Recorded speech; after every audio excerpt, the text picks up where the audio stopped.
And joining me now is Democratic Senator Adam Schiff of California. Senator Schiff, welcome back to Meet the Press. Good to be with you.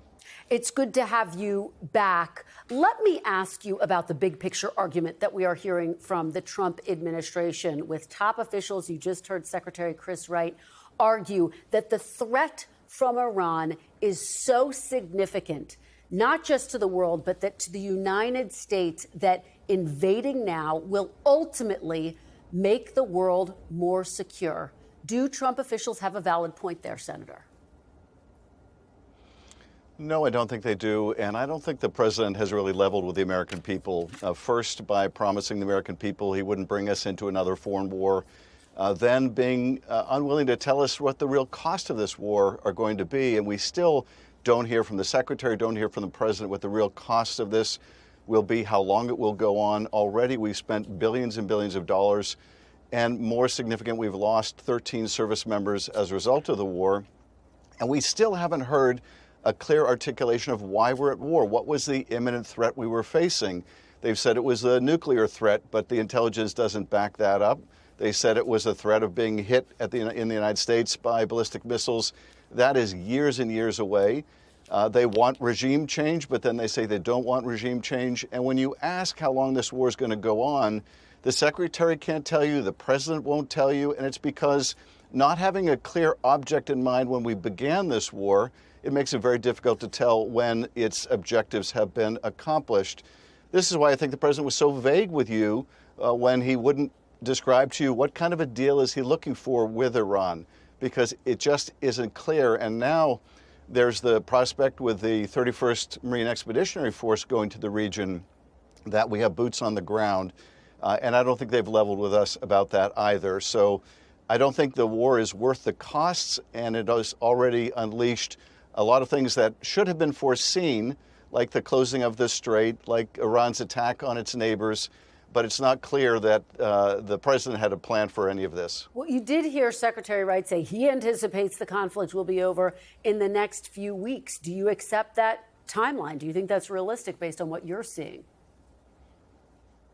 Well, the one thing I agreed with the secretary on is when he said there are no guarantees in war. It may very well have been that when they began this war, they expected it to be over very quickly, that they thought it would be like Venezuela. Except Iran isn't like Venezuela. You can't simply pick the number 2 mullah to replace the number 1 mullah and expect things to be any different. So the bottom line is they don't really know when this war is going to end. And I hope and pray that it does end very soon. But as we have seen, our enemy also has a vote and when things end. And if Iran keeps blowing up ships or trying to blow up ships in the Strait and gas prices continue to go up and up for Americans, then it is very foreseeable we could become even more entrenched in this to try to keep the Strait open. I have a very hard time believing that China and the other countries the president listed to you are really going to be escorting ships through the Strait. That just doesn't add up to me. So the bottom line is we simply don't know how long this war is going to go on, but we know the cost to the American people are already too high.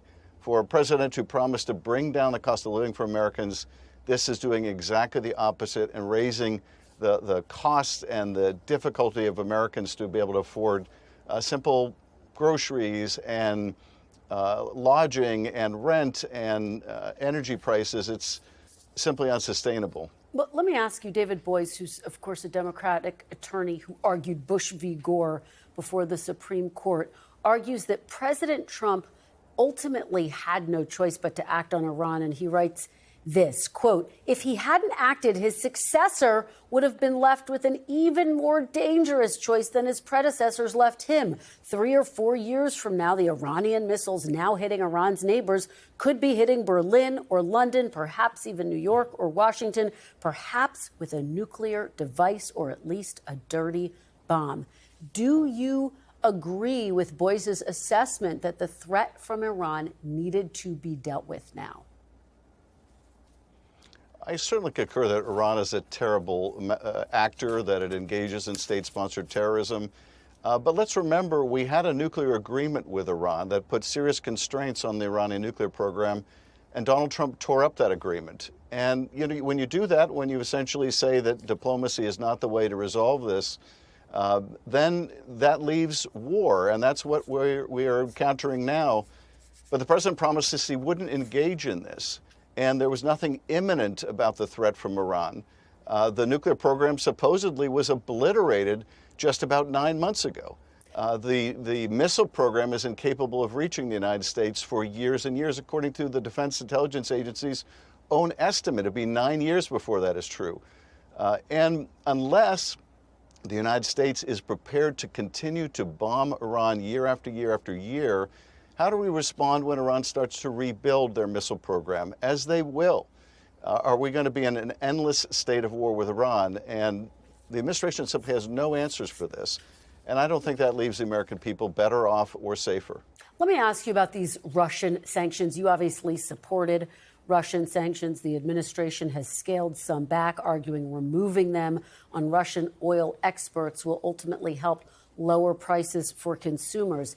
My question for you, Senator, with Americans feeling pain at the pump, as you know, is easing pressure on Russia, which is temporary, worth it?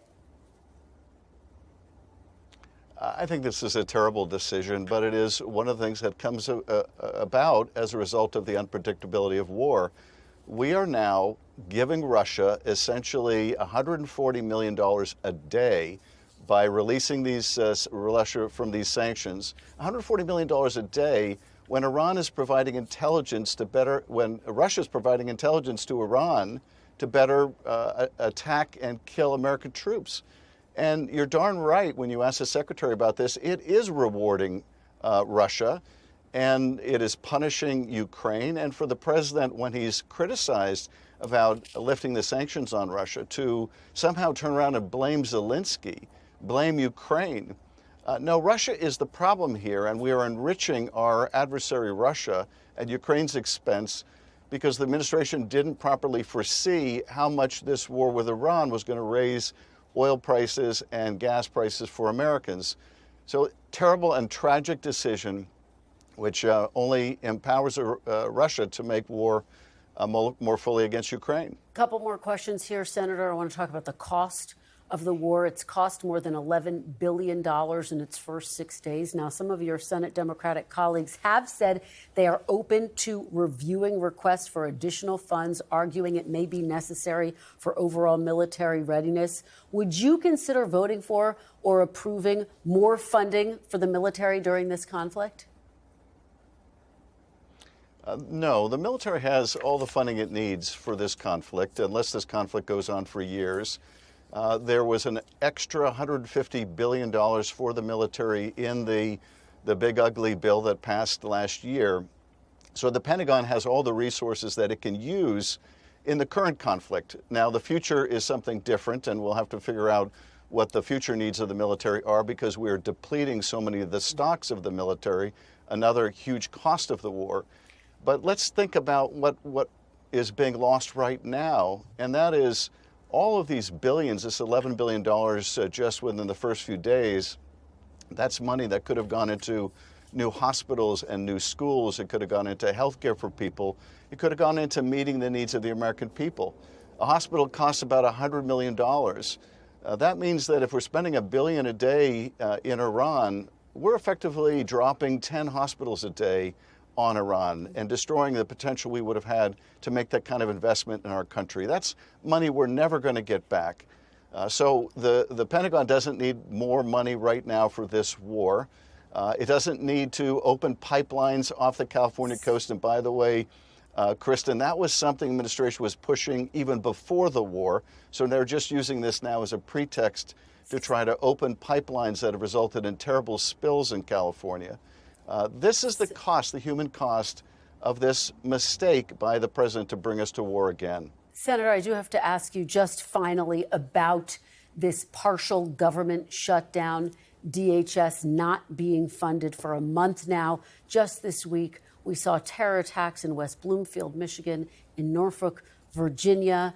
This morning, the CEOs of the nation's major airlines and cargo carriers have written a letter to Congress calling for them to end the shutdown, talking about the importance of American security in the airways. Is it responsible for Democrats to hold up DHS funding with the threat of terror attacks looming during this conflict?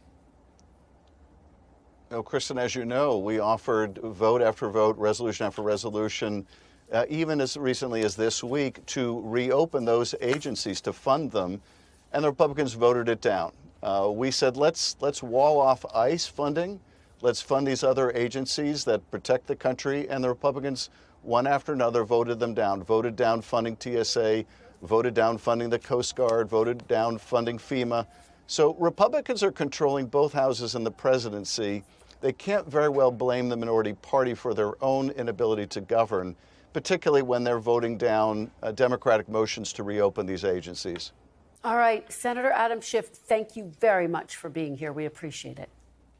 We thank you for watching, and remember, stay updated on breaking news and top stories on the NBC News app or watch live on our YouTube channel.